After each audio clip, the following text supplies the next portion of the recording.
Hey Food Allergy Mama, today we're diving into another big one, how to find and train a babysitter or nanny when your child has food allergies.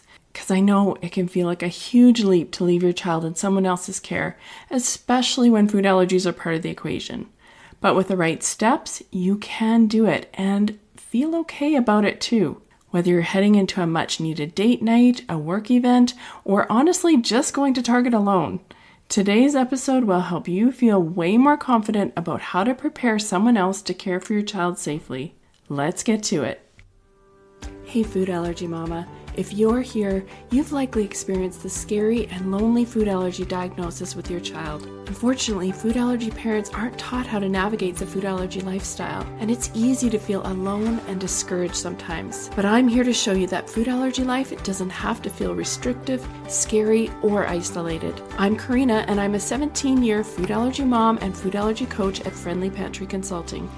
I specialize in making food allergy life safer and less worrisome for food allergy families like yours. I'm not perfect, but over 17 years, I've learned a lot the hard way, and I'm sharing the secrets and resources you won't hear anywhere else that will help you feel confident living with food allergies faster and easier than I did. From introducing allergens, travel, navigating school, and educating friends and family, this podcast will give you the essential tips and strategies you need to help your food allergy child and family thrive.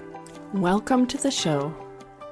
So I want to start with a little bit of an announcement to start the show today. As many of you know, I've become a food allergy travel advisor a couple months back, and I'm happy to say that my business has already been growing quickly, which is a good thing. I love empowering food allergy families to travel and make it less stressful for them. This means that I'm going to pull back on the podcast just a little bit, which means I'll be posting new episodes every other week instead of weekly. So nothing too different, but it allows me to serve my travel clients the best I can while also giving you really quality episodes. So keep listening, keep subscribing. Please share this podcast because the more people that listen, the more people I can help. And if you're wondering about my travel services, sign up to get our family's food allergy travel secrets by email. You can do that easily by going to www.friendlypantry.com/travel secrets, all one word, and with an S at the end. Now let's talk about finding and training that babysitter or nanny. I'm going to be honest, when my first child was diagnosed with food allergies, I thought others would step up and want to learn with me.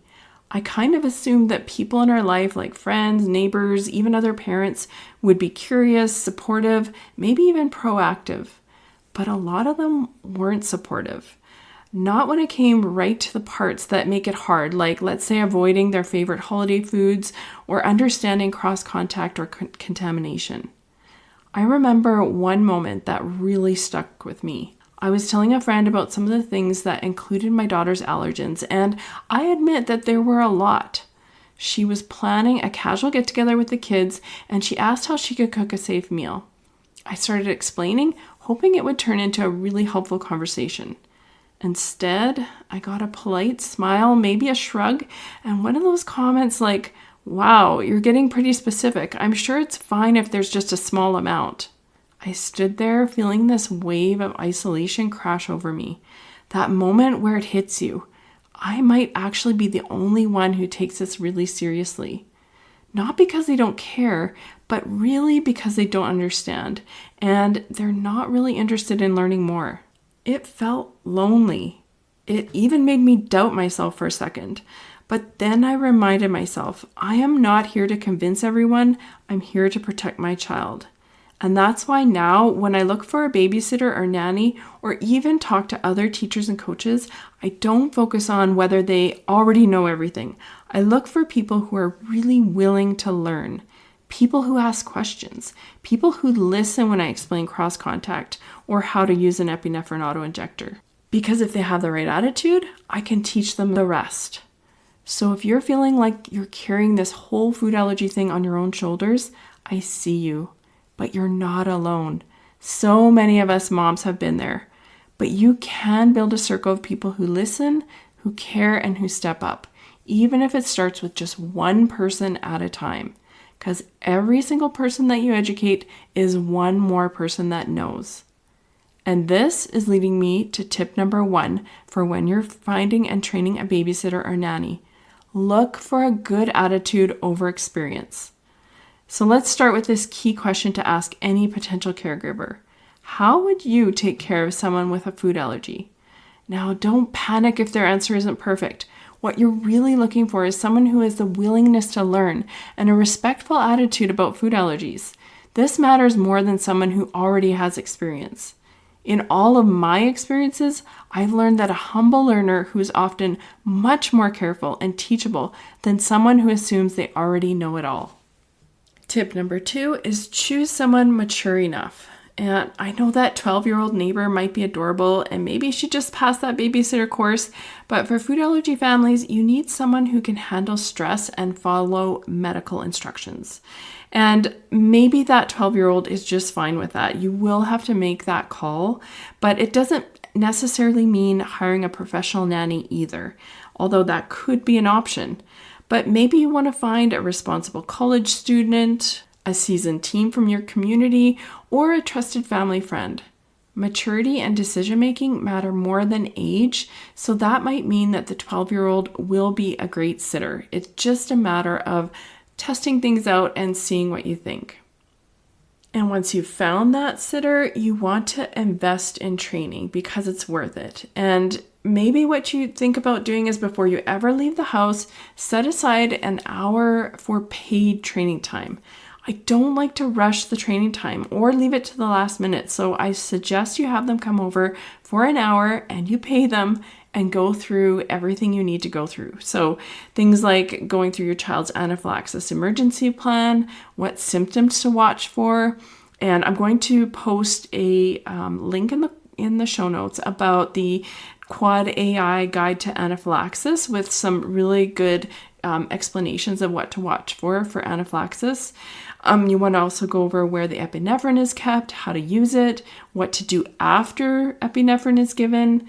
And again, you want to practice with trainers or even some expired EpiPens on an orange if you can, because having that real life experience of feeling that epinephrine discharge into an orange actually gives you so much confidence because you know what it's going to feel like, you know what to watch for, and it's so helpful.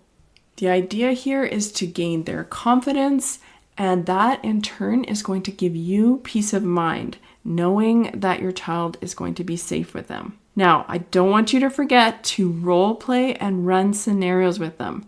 So, for example, ask questions, like make it interesting. Like, what would you do if my child said that their throat felt weird?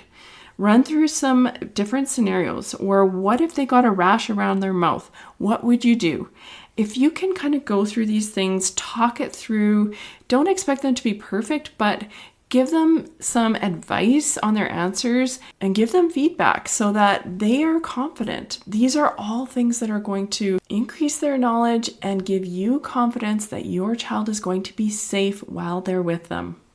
Tip number 4 is to explain food allergies clearly and bust the myths while you're at it. So, for example, sometimes it's a myth that people just want their kids to eat this way. It's a preference, not a real thing. Or maybe that a small amount is fine. So you could say things like, my child's allergies are serious. They're not a preference or a sensitivity. Even a small trace could cause a reaction. And if that happens, you'll need to act fast. But I'm going to show you exactly what to do. So using that emergency plan here is really helpful because it keeps the conversation focused and thorough. Go over what an allergy reaction looks like, what anaphylaxis symptoms are, and what steps to take right away. Tip number 5 is to make it easy for them to get it right.